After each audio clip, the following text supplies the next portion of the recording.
बिस्मिल्लाहिर्रहमानिर्रहीम। Students, I hope कि आप लोग सब ठीक होंगे। आज हमारे पास चैप्टर नंबर 1 का एक बहुत इंपॉर्टेंट टॉपिक है प्रीफिक्सेस का। यूजुअली इस टॉपिक को इग्नोर कर दिया जाता है क्योंकि उसकी रीज़न ये है कि इसका बोर्ड के जो क्वेश्चंस हैं उसमें वेटेज बहुत कम है। लेकिन मैं आपको बताऊं कि ये एक ऐसा टॉपिक है जो भले वेटेज कम हो लेकिन आपकी फिजिक्स के न्यूमेरिकल में और हर जगह इसको, जब तक आप इस टॉपिक को अच्छी तरह से ग्रास्प नहीं करते इसके कॉन्सेप्ट्स को, तब तक आप आगे नहीं चल सकते। तो आप लोगों ने इसको बड़े ही तवज्जो से सुनना है, ठीक है। तो प्रीफिक्सेस को हम स्टार्ट करते हैं। स्टूडेंट्स, हम लोगों ने लास्ट लेक्चर में यूनिट्स के बारे में बहुत डिटेल में पढ़ा था और मैंने आप लोगों को बताया था कि बहुत पुराने जमाने में ब्रिटेन के अंदर जो यूनिट्स यूज होते थे उनकी तादाद हजारों में थी और हर एक शख्स ने अपना ही यूनिट बनाया था जिसमें वो ट्रेडिंग करता था, तिजारत करता था, दूसरों को चीज बेचता था और उनसे चीज लेता था। और अगर हम देखें उन यूनिट्स को, मैंने आपको नाम बताया था, इंपीरियल यूनिट्स का नाम दिया था हमने। बहुत से इंपीरियल यूनिट्स में से मैंने कई एग्जांपल्स आपको दी थी जिनमें हमारे पास लेंथ के कुछ इंपीरियल यूनिट्स थे जैसे इंच, फीट और यार्ड। अगर हम ये देखें कि इनकी डेफिनेशंस क्या है, तो एक इंच की डेफिनेशन भी मैंने आपको लास्ट लेक्चर में बताई थी और वो ये थी कि इंच जो है वो किसी भी शख्स के, एक अडल्ट शख्स के, ये जो अंगूठे का इतना पोर्शन होता है इसे हम 1 इंच बोलते हैं। इसी तरह अगर हम फीट की डेफिनेशन देखें तो एक अडल्ट पर्सन का जो पांव है उसकी जो लेंथ है उसे हम 1 फीट बोलते हैं। लेकिन अब 1 फीट जो है वो तो पर्सन टू पर्सन वेरी करेगा। इसी तरह अगर हम देखें कि एक यार्ड किसे कहते हैं, तो एक यार्ड जो है वो लेंथ है जो किसी शख्स के पूरे आर्म की लेंथ होती है, इसे हम 1 यार्ड कहते हैं। आप देख रहे हैं कि ये जो हमारे स्टैंडर्ड्स हैं ये कोई खास यूनिफॉर्मिटी नहीं रखते क्योंकि ये पर्सन टू पर्सन वेरी करेंगे। हमें कुछ ऐसे सिस्टम की जरूरत है जिसमें जो स्टैंडर्ड हैं वो काफी हद तक यूनिफॉर्म हो। दूसरी इंपॉर्टेंट बात जो आप लोगों ने इंपीरियल यूनिट्स में याद रखनी है वो ये है कि इंपीरियल यूनिट्स की कन्वर्जन जो है वो बहुत रैंडम है। इससे क्या मतलब है? इफ आई आस्क यू कि how many inches are in 1 feet, तो आपका आंसर होगा कि 1 फीट में 12 इंचेस होते हैं। लेकिन अगर आपसे पूछा जाए 1 यार्ड में कितने फीट होते हैं, तो आंसर है कि 1 यार्ड में 3 फीट है। अगेन आपको इसका मतलब, अगर जितनी भी कन्वर्जेंस है आपको फिर इनको टोटली याद रखना पड़ेगा। कोई सिस्टम नहीं है, कहीं 12 आ रहा है तो कहीं 3 आ रहा है, इसी तरह कोई सिस्टम नहीं बनाया गया। तो हमें एक सिस्टम की जरूरत थी। तो सिस्टम इंटरनेशनल ने एक और बड़ा जबरदस्त काम किया और वो ये था कि उसने मीट्रिक सिस्टम जो है वो इंट्रोड्यूस किया। मीट्रिक बेसिकली है कि सिस्टम जिसमें सारी कन्वर्जन जो है वो 10 की बेस पर डिपेंड करती हैं। मिसाल के तौर पर अगर आप ये 3 यूनिट्स देखें कि मीटर, सेंटीमीटर, डेसीमीटर और मिलीमीटर। अब अगर आपसे कोई पूछे कि 1 मीटर में कितने डेसीमीटर हैं, answer is 10। And how many centimetres are in 1 decimetre, again the answer is 10। तो 1 मीटर में 10 डेसीमीटर, 1 डेसीमीटर में 10 सेंटीमीटर, इसी तरह 1 सेंटीमीटर में 10 मिलीमीटर। तो आप देख रहे हैं यहां पर आपको कोई रट्टा लगाने की जरूरत नहीं है, बल्कि आप सिर्फ कुछ जनरल रूल्स याद कर लो तो आप हर किस्म की कन्वर्जन को इजीली मेमोराइज कर सकते हैं। ये था मैट्रिक यूनिट। तो मैट्रिक यूनिट क्योंकि रैंडम नहीं है, हम आज के बाद इसी को अडॉप्ट करेंगे। लेकिन ये जो वर्ड सेंटी है या डेसी है या ये वर्ड मिली है, इनको कैसे याद रखना है या इनके क्या मतलब है, इनकी क्या वैल्यूज हैं, सबसे पहले आइए हम ये देखते हैं। सो स्टूडेंट्स, मैंने आपके सामने एक टेबल बनाया। इस टेबल में मैं डिफरेंट प्रीफिक्सेस और उनकी वैल्यूज को आपके सामने लिखूंगा। तो ये हमारे पास फर्स्ट कॉलम में प्रीफिक्स, सेकंड कॉलम में उस प्रीफिक्स का सिंबल और थर्ड कॉलम में उस प्रीफिक्स की न्यूमेरिकल वैल्यू आप लोगों के सामने लिखूंगा। अगर आप प्रीफिक्स का वर्ड देखें तो प्रीफिक्स के वर्ड में 2 चीजें आ रही हैं, प्री और फिक्स। तो प्री का मतलब होता है पहले, जैसे प्री इंजीनियरिंग या प्री मेडिकल के ये कोर्स जो आप मेडिकल से पहले कर रहे हैं, एमबीबीएस से पहले कर रहे हैं, इंजीनियरिंग से पहले करें। फिक्स का मतलब होता है लाइक किसी चीज को फिक्स करना, लगाना। तो प्री फिक्स का मतलब है ऐसी चीज जिसको फिक्स कर देना पहले। अब आंसर है, क्वेश्चन है कि किससे पहले, तो डेफिनेटली यूनिट से पहले। तो प्रीफिक्सेस आर कनेक्टेड और फिक्स्ड बिफोर द यूनिट्स। अब वो कैसे यूज करेंगे जरा देखते हैं। सबसे पहले मैं आपके सामने बिल्कुल दरमियान में लिख रहा हूं यूनिट। यूनिट का मतलब क्या, ये कोई प्रीफिक्स नहीं है। यूनिट का मतलब है 10 की पावर 0। मैं इसका सिंबल यू लिख देता हूं, वैसे इसका सिंबल यू नहीं है, चले हम लिखते भी नहीं है ताकि कंफ्यूजन ना हो। तो यूनिट का मतलब है 10 की पावर 0। इसका मतलब है 10 की पावर 0 कितने होते हैं आपको पता है? किसी भी चीज की पावर 0 जो है वो 1 होती है, और 1 का मतलब जब कोई चीज मल्टीप्लाई हो 1 से तो आंसर में कोई चेंज नहीं आता। इसका मतलब जब कहीं पर कोई प्रीफिक्स नहीं लगी होगी तो हम इमेजिन कर लेते हैं कि इसका मतलब प्रीफिक्स कितनी है, यस यूनिट है। यूनिट मतलब कि 1 है प्रीफिक्स, यानी कि है ही नहीं। इसी तरह हमारे पास 10 की पावर 0 से 10 की डिफरेंट पावर्स एक एक करके आप लोगों ने इंक्रीज करनी है। तो आप लोग देख रहे हैं, अब इनके नाम जो है वो आप लोगों ने याद रखने, और वही अभी मैं आप लोगों को बताने लगा।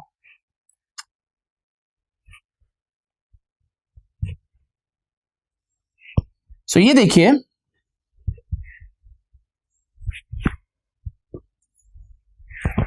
सो क्लास ये अब देखें, हमारे पास 10 की पावर 1 को और 10 की पावर -1 को हम क्या कहेंगे? 10 की पावर -1 को हम बोलते हैं डेसी, 10 की पावर -2 को हम बोलते हैं सेंटी, 10 की पावर -3 को हम बोलते हैं मिली। डेसी को हम डी से, स्मॉल डी से, सेंटी को सी से, स्मॉल सी से, मिली को स्मॉल एम से रिप्रेजेंट करेंगे। इसी तरह 10 की पावर 1 को हम डेका कहते हैं, जिसको डी ए से रिप्रेजेंट करते हैं। 10 की पावर 2 को हम हेक्टो कहते हैं। मैं हेक्टो के ऊपर स्टार बना रहा हूं, पता है क्यों? क्योंकि आपकी बुक में है नहीं, लेकिन हम पूरा सीक्वेंस पढ़ेंगे। तो हेक्टो का मतलब है 10 की पावर 2। इसी तरह हमारे पास 10 की पावर 3 को हम किलो कहते हैं, और इसको हम के से रिप्रेजेंट करते हैं। उसके बाद देखें जरा, हमारे पास मजीद इससे ऊपर जो प्रीफिक्सेस हैं उनको भी मैं बताता हूं। तो 10 की पावर 3 के बाद आएगा 10 की पावर 6, 10 की पावर 9, 10 की power 12, then we have 10 raise to the power 15, and last 10 raise to the power 18। इसी तरह नेगेटिव पावर्स में अगर हम देखें तो 10 raise to the power -6, 10 raise to the power -9, 10 raise to the power -12, -15 and 10 raise to the power -18। अब इनके नाम भी हम लोगों को याद करने।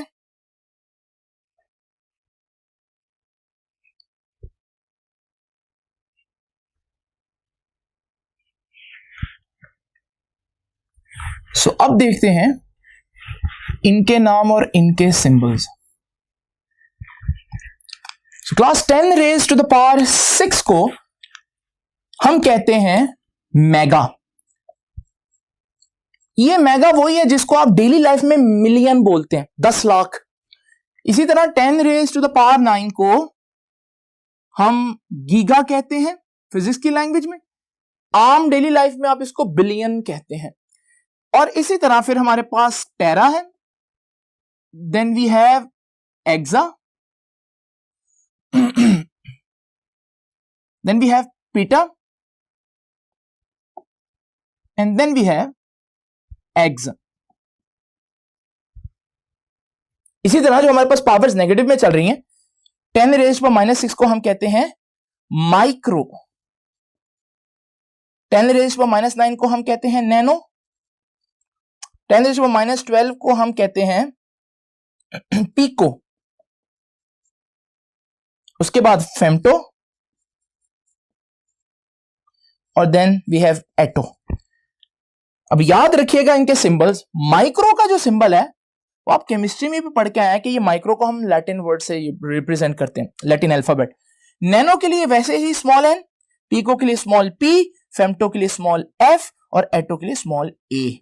इसी तरह हमारे पास मेगा के लिए कैपिटल एम। अच्छा, यहां से ऊपर जितनी भी है वो कैपिटल में होंगी, capital G, capital T, capital P and capital E, क्योंकि वो पावर्स बहुत ज्यादा है। अब एक बात और आप लोगों ने याद रखनी है, वो ये है कि जितनी भी पॉजिटिव पावर्स हैं जो कि यहां से यहां तक है, इन्हें बोलते हैं मल्टीपल्स ऑफ 10। याद रखिएगा, मल्टीपल्स ऑफ 10, 10 की पॉजिटिव पावर्स को, और 10 की नेगेटिव पावर्स को हम कहते हैं मल्टीपल की बजाय सब मल्टीपल ऑफ 10। ठीक है, तो मल्टीपल ऑफ 10 एंड सब मल्टीपल ऑफ 10। आप देख रहे होंगे कि यहां तो मैंने बिल्कुल बड़े मजे से एक्सप्लेन कर दिया, लेकिन आप कहेंगे सर हम कैसे याद करें? और हकीकत यह है कि इनको याद रखना बहुत जरूरी है। लाइक अगर मैं आपसे पूछूं कि फेम्टो की वैल्यू कितनी है, तो आपको एग्जैक्ट उसी टाइम पता होना चाहिए कि फेम्टो की वैल्यू कितनी है। अब ये फेम्टो की वैल्यू और ये सारा टेबल याद करना कितना मुश्किल काम है डेफिनेटली, लेकिन आइए जरा आपके काम को आसान करते हैं। और ये आज के दिन का पहला ट्रिक है जो आप लोगों को मैं बताऊंगा, ये प्रीफिक्सेस की वैल्यूज को याद रखने का सबसे आसान तरीका।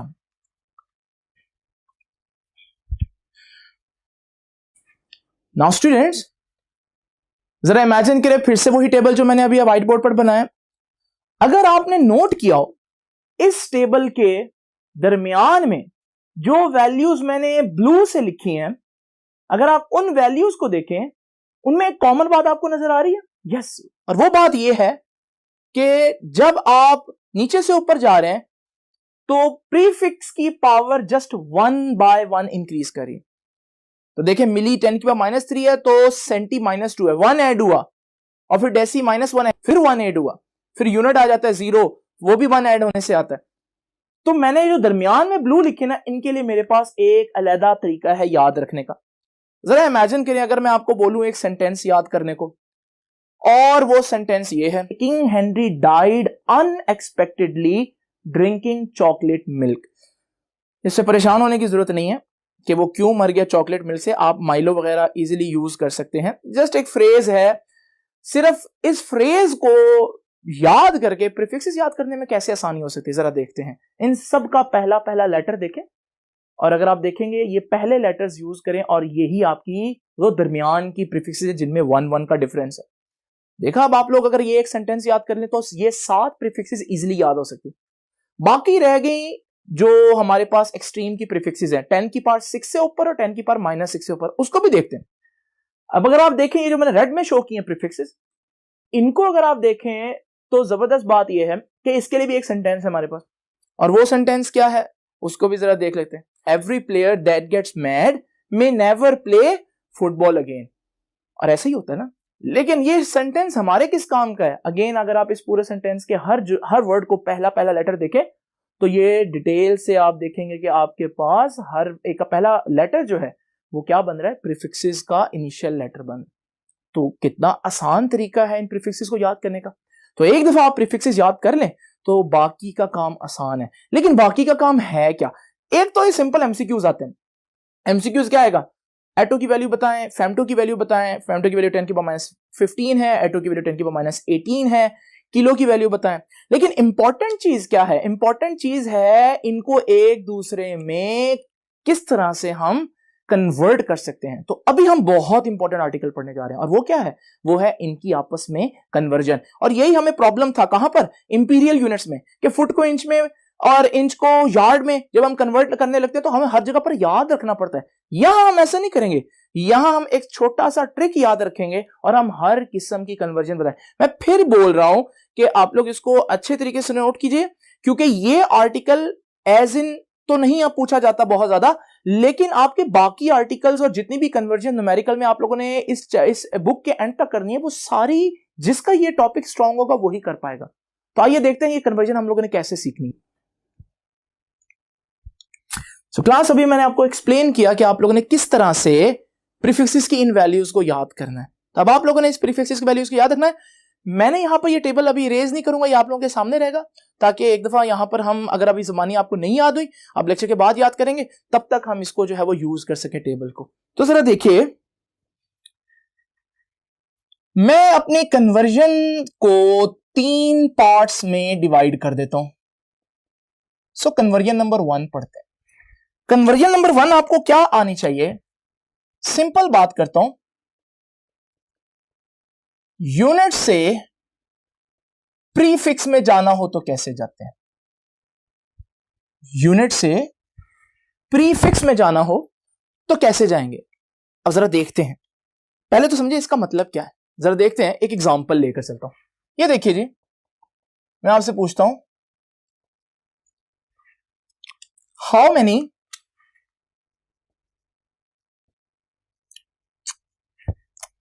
Centimetres are in 3.2 metres. 3.2 metres में कितने सेंटीमीटर्स होते हैं? अब ये देखिए जी, 3.2 मीटर्स में कितने सेंटीमीटर्स होते हैं? तो इसके लिए आपको जो डाटा दिया हुआ है वो है 3.2 मीटर्स। आपसे आंसर पूछा गया है सेंटीमीटर्स में कितने बनेंगे।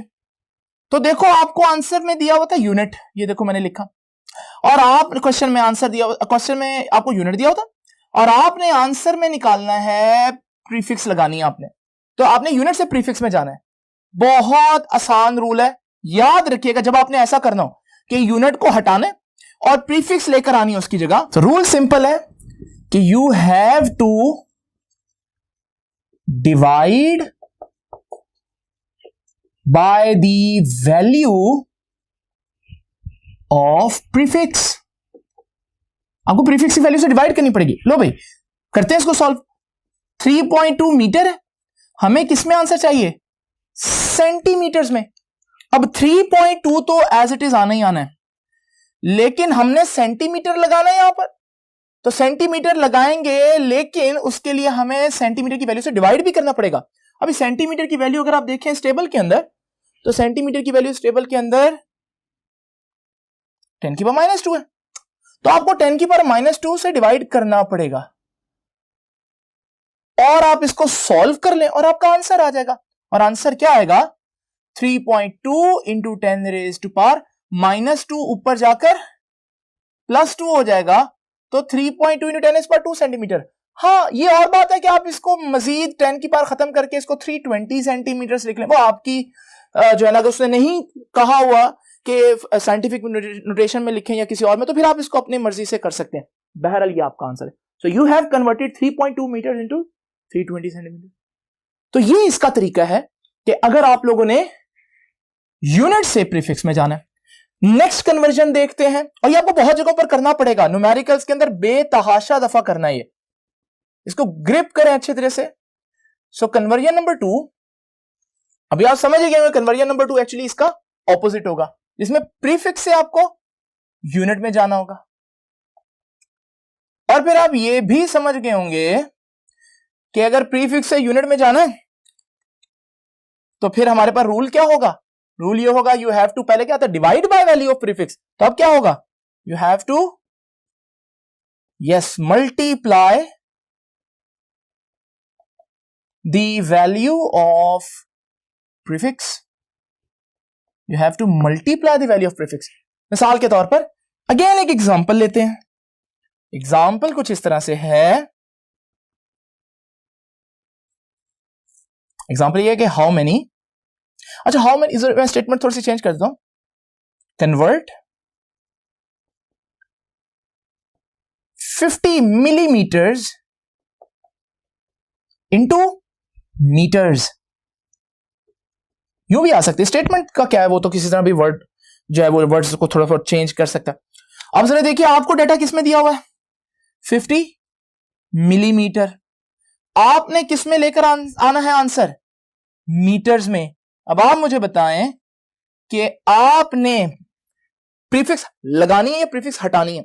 आसान अल्फाज में अगर हम बात करें तो देख रहे हैं कि आपको प्रीफिक्स दी हुई है, लेकिन आपको पूछी नहीं प्रीफिक्स, खाली यूनिट है, तो प्रीफिक्स को आपको हटा देना है।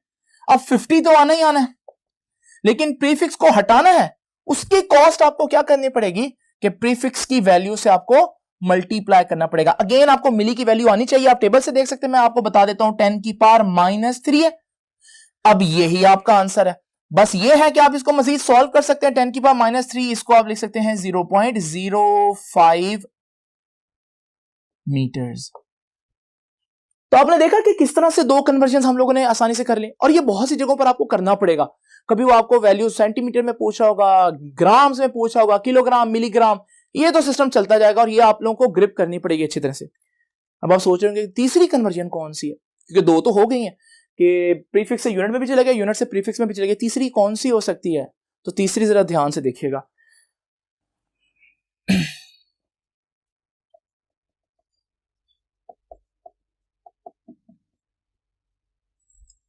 अच्छा, अब यहां भी एक मेरी बात सुनेंगे। अगर मैं कहूं ये तीसरी टाइप की कन्वर्जन है, आप फिर कंफ्यूजन होंगे, यार एक तीसरी चीज याद करनी पड़ेगी। हकीकत ये है कि तीसरी टाइप की कन्वर्जन नहीं है, ये पहली दो कन्वर्जन्स का जो है ये मिक्सचर है, कॉम्बिनेशन है, और मैंने इसको तीसरी कन्वर्जन का नाम दे दिया। अब मैं एक एग्जांपल देता हूं आप लोगों के सामने, जरा तवज्जो कीजिए। ये देखिए, मैं कहता हूं how many kilometres are in 5.7 millimetres. Question check करें। अब जरा देखा आप लोगों ने, आपका जो डाटा दिया हुआ है उसमें भी प्रीफिक्स है, और आपसे जो क्वेश्चन पूछा हुआ है, आंसर पूछा हुआ है, उसके अंदर भी प्रीफिक्स है। क्या यहां कन्वर्जन नंबर 1 लग सकती है? नहीं, वहां तो हमें प्रीफिक्स को क्या करना पड़ता है, वहां पर हमें प्रीफिक्स को लगाना पड़ता है। क्या कन्वर्जन नंबर 2 लग सकती है? नहीं, वहां तो प्रीफिक्स को हटाना है। यहां पर हमने क्या करना है, यहां पर हमने एक प्रीफिक्स से दूसरी प्रीफिक्स में जाना है। तो ये ना प्रीफिक्स लगाना है ना प्रीफिक्स हटाना है, बल्कि प्रीफिक्स को चेंज करना है। तो जरा देखिएगा, अब मैं बताता हूं कि इसको करने का आसान तरीका क्या है। ये देखिए,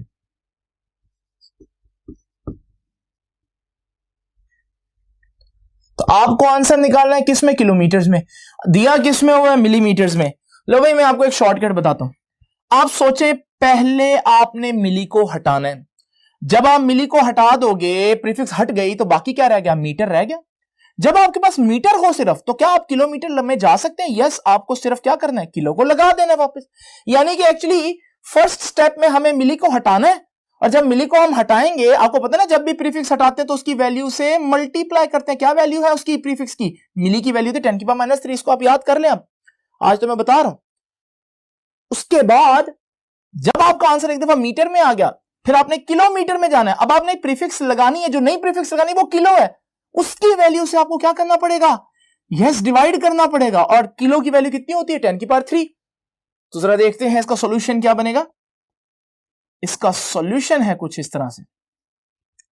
सो 5.7 मिलीमीटर इज इक्वल टू, आपने आंसर निकालना है किलोमीटर्स में। अब 5.7 तो आना ही है। पहले स्टेप में आपको मिली को हटाना है, उसकी वैल्यू से मल्टीप्लाई करना है 10⁻³ से। नेक्स्ट स्टेप में आपको किलो को लगाना है और उसकी वैल्यू से डिवाइड करना है 10⁻³ से। काट ना दीजिएगा, ये पावर पॉजिटिव है, ये ऊपर जाकर नेगेटिव होगी तो ऐड होगी। So it would become 5.7 into 10⁻³ already है, ये भी ऊपर जाकर -3 हो जाएगा। तो ये हमारे पास बन जाएगा 5.7 millimetre is equal to 5.7 into 10⁻⁻6 kilometre. तो ये देखें, हमारे पास एक प्रीफिक्स से दूसरी प्रीफिक्स में भी जाया जा सकता है। ये वो चीज है जो अगर आप लोग याद कर लें तो यकीन माने आपकी कन्वर्जन बहुत आसान हो जाए। आप भी सोच रहे होंगे कि सर आज कन्वर्जन लगे हुए हैं, हर बात पर कन्वर्जन, कोई 50 दफा तो कन्वर्जन का वर्ड बोला होगा, लेकिन इतना ज्यादा जोर क्यों दे रहे कन्वर्जन पर, जबकि ये आर्टिकल इतना इंपॉर्टेंट नहीं है। मैं आपको कुछ हिस्ट्री बताता हूं कि 1999 में एक दफा क्या हुआ कि 1999 में मार्स के गिर्द एक और ऑर्बिटर जो था वो रिवॉल्व कर रहा था, कुछ डाटा लेने गया हुआ था मार्स से। हुआ क्या कि जब वो ऑर्बिटर वहां पर मौजूद था तो दो टीम्स थी इंजीनियरिंग की। एक इंजीनियर्स की जो टीम थी उसने डाटा जो है वो दूसरा यूनिट जो इंपीरियल यूनिट था, और जब उसने डाटा भेजा तो वो जो दूसरा था उन्होंने उसको मेट्रिक डाटा समझकर, यानी कि जो मैंने भी आपको जो है ना यूनिट सिस्टम सिखाया, उसने उस डाटा को वो समझा कि ये वो डाटा है, और उन्होंने जब उसकी वैल्यूज पुट की तो आंसर जो है डेफिनेटली गलत ही निकलना था। और ये यूनिट कन्वर्जन की छोटी सी मिस्टेक से नासा का $125 मिलियन का वो स्पेस शटल, स्पेस क्राफ्ट, वो उनका हमेशा हमेशा के लिए लूज कर गए वो। और ये कोई एक वाकया नहीं है, पहले एक नासा का पूरा स्पेस प्रोग्राम जो है वो जो है ना एक्सप्लोड हो गया था सिर्फ इस यूनिट कन्वर्जन की मिस्टेक की वजह से। और आप सोचें कि नासा जो सबसे बड़ा इंजीनियरिंग का जो है ना, आप कह लें कि जहां सबसे जबरदस्त इंजीनियर्स और सबसे जबरदस्त साइंटिस्ट होते हैं, वहां ऐसी मिस्टेक हो सकती, तो आप जैसे मेरे जैसे बच्चे तो फिर इस मिस्टेक को बहुत ज्यादा कर सकते हैं। और ना सिर्फ ये यहां तक महदूद है, बल्कि फिर ये काफी दफा वाकया हुआ, इवन के कोलंबस जो है, जब वो अर्थ का जो डायमीटर था, अर्थ का सरकमफेरेंस जब फाइंड आउट करा था, तो उसने कहीं रोमन माइल्स की जगह नॉटिकल माइल्स जो है ना वो यूज करने थे, लेकिन वो ने रोमन माइल्स यूज कर दिए। इनमें भी थोड़ा सा फर्क था और उसका नतीजा क्या हुआ कि वो एशिया के बजाय बहामास में पहुंच गया। बहरहाल ये सिस्टम चलता जाएगा। कन्वर्जन जो है ना वो समटाइम्स प्रॉब्लमैटिक भी हो सकती है, तो इसलिए आप लोगों ने इनको जरा ध्यान से देखना है। अभी हम लोग मजीद इसको लेक्चर को आगे लेकर चलते हैं। तो स्टूडेंट्स, अभी हम लेक्चर का नेक्स्ट पार्ट स्टार्ट करते हैं, जो कि हमारे पास कन्वर्जन ऑफ यूनिट से ही रिलेटेड है। मैं थोड़ी सी और प्रैक्टिस आप लोगों की चाहता हूं कि आप लोग इसको प्रैक्टिस करें ताकि कन्वर्जन में बिल्कुल प्रॉब्लम ना। आपने देखा होगा कि एक और चीज में बड़ा मसला आता है। जब आप 9-10 में न्यूमेरिकल्स कर रहे होते थे और आपको जो न्यूमेरिकल में डाटा दिया होता है वो दिया होता है किलोमीटर पर आवर में, स्पीड दी होती है, और जब आपको स्पीड दी होती है तो टीचर कहते हैं कि किलोमीटर पर आवर में दिया हो तो आपको मीटर पर सेकंड में फाइंड आउट करना है। तो बच्चे बड़े परेशान होते हैं, भाई 3600 से मल्टीप्लाई करना है या डिवाइड करना है, ये बड़ा ज्यादा मसला चल रहा होता है। आज हम इस मसले को भी खत्म करेंगे। ये जो चीज है ना कि बच्चे को याद रखना है कि बेटा सेंटीमीटर में जो है वो 10 मिलीमीटर होते हैं, मीटर में 100 सेंटीमीटर होते हैं। मैं चाहता हूं कि बच्चे ये याद ना रखें, बच्चे उस ट्रिक को फॉलो करें। वो जो 3 कन्वर्जन मैंने सिखाई, ऑटोमेटिकली इसमें सारी चीजें आ जाएंगी। अब जरा देखिएगा, हमने यूनिट्स पढ़े। आपको पता है यूनिट्स हम लोगों ने 2 किस्म के पढ़े, इंपीरियल यूनिट्स पढ़े और हम लोगों ने दूसरे यूनिट्स पढ़े जिनको मैंने मीट्रिक बोला। इंपीरियल में कन्वर्जन का कोई सिस्टम नहीं था। इंपीरियल में बहुत से यूनिट्स थे, लेकिन जो 3 इंपॉर्टेंट यूनिट्स हैं वो याद रखिएगा। वो है फीट लेंथ के लिए, पाउंड मैस के लिए, और टाइम के लिए सेकंड। इसे बोलते हैं FPS। तो ये FPS यूनिट्स हैं। मेट्रिक में 10 की पावर है। मेट्रिक में हमारे पास 2 मशहूर यूनिट्स हैं, CGS और MKS। CGS stands for centimetres, grams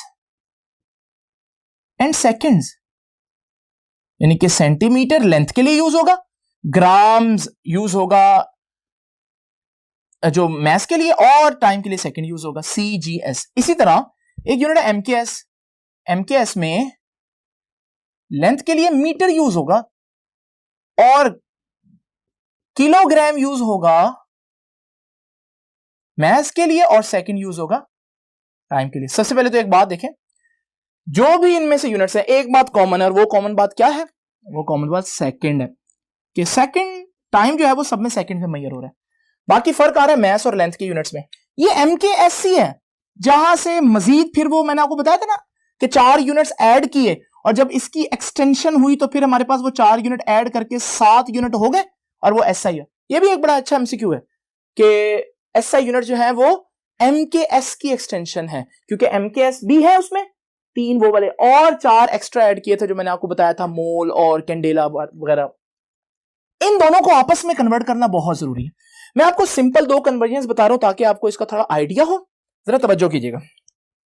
तो ये देखिए हमारे पास कन्वर्जन नंबर 1।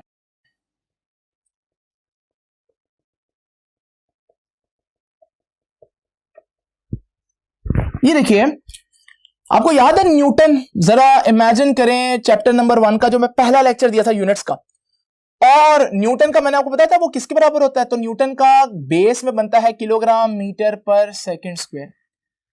लेकिन अगर आप सोचें kilogram metre per second square, ये तो कौन सा यूनिट बन रहा है? KMS। अगर हमने CGS में निकालना हो तो फिर किलोग्राम की जगह ग्राम होना चाहिए, मीटर की जगह सेंटीमीटर होना चाहिए, और सेकंड तो सेकंड ही रहता है हर एक में।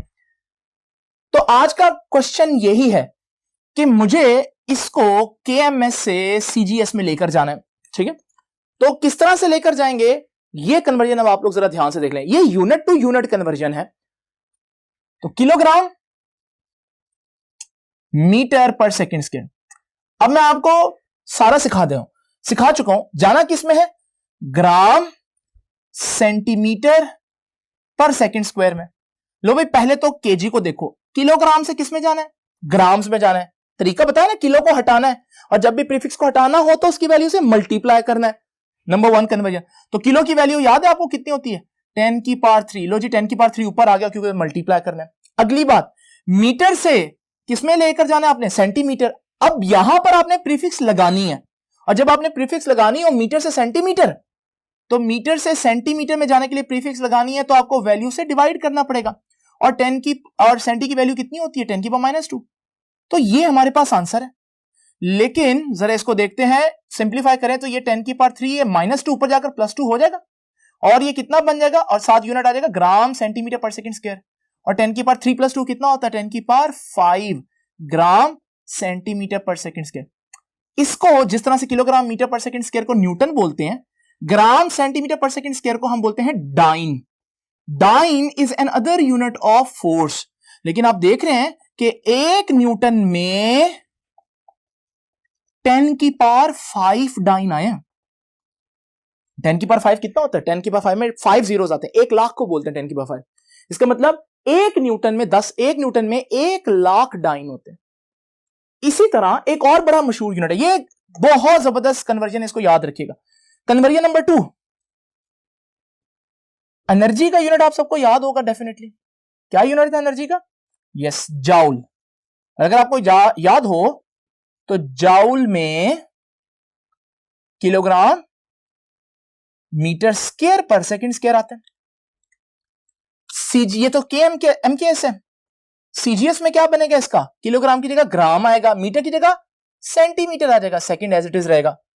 अब ये बन जाएगा सीजीएस में। लेकिन अगर आपने किलोग्राम मीटर स्क्वायर पर सेकंड स्क्वायर से जाना है किसमें, सीजीएस में, यानी कि ग्राम सेंटीमीटर पर सेकंड स्क्वायर, तो जरा देखिएगा, किलोग्राम से ग्राम में जाना, अगेन आपने प्रीफिक्स हटानी है, 1000 से मल्टीप्लाई यानी कि 10 की पावर 3 से मल्टीप्लाई करना पड़ेगा। मीटर से सेंटीमीटर में जाना है, अब मीटर से सेंटीमीटर में जाना है तो सेंटी की वैल्यू से डिवाइड करेंगे जो कि 10 की पावर -2 है। लेकिन आप देख रहे हैं स्क्वायर, तो ये स्क्वायर भी आ जाएगा यहां पर, क्योंकि मीटर का स्क्वायर है तो यहां सेंटीमीटर का भी स्क्वायर आएगा। ठीक है, ये एक चीज देख लें यहां पर। अब जरा देखिए, यहां पर हम इसको मजीद सॉल्व करते हैं। 10 की पावर 3 -2 का स्क्वायर कितना होता है, -4 होता है, ग्राम सेंटीमीटर स्क्वायर पर सेकंड स्क्वायर। और ये -4 ऊपर जाकर ऐड हो जाएगा तो 10 की पावर 7 हो जाएगा, और ग्राम सेंटीमीटर स्क्वायर पर सेकंड स्क्वायर, इसे बोलते हैं अर्ज, ERG। तो आप लोग देख सकते हैं, यहां से हम एक और कंक्लूजन निकाल सकते हैं, और वो क्या है, ये देखें कि 1 जाउल में 10 रेज़ टू द पावर 7 अर्ज, 10 रेज़ टू पावर 7 कितना होता है, 1 करोड़ को कहते हैं। तो इसका मतलब ये जो अर्ज और डाइन है, ये फोर्स और एनर्जी के बहुत छोटे यूनिट है, जबकि जाउल जो है वो और न्यूटन जो है वो उसके मुकाबले में बड़ा यूनिट है। तो ये है हमारे पास यूनिट को कन्वर्ट करने का तरीका। एक और चीज हमने यहां पर देखी कि जब स्क्वायर आएगा तो फिर वहां पर जब प्रीफिक्स की वैल्यू पुट करेंगे, जिसको मल्टीप्लाई या डिवाइड करना है, तो उसका भी स्क्वायर, और अगर क्यूब आएगा तो उसका क्यूब, जो भी पावर आएगी उसको वहां पर अप्लाई करना। तो ये है अभी का लेक्चर। नेक्स्ट लेक्चर हमारे पास बहुत इंपॉर्टेंट है, उसको भी निगलेक्ट किया जाता है अक्सर, क्योंकि वो सिंपल सी कन्वेंशन है, क्योंकि वो बहुत कम पूछी जाती हैं, 1 या 2 MCQs आ जाते हैं, तो इस वजह से उसको अक्सर इग्नोर कर दिया जाता है। लेकिन यकीन मानिए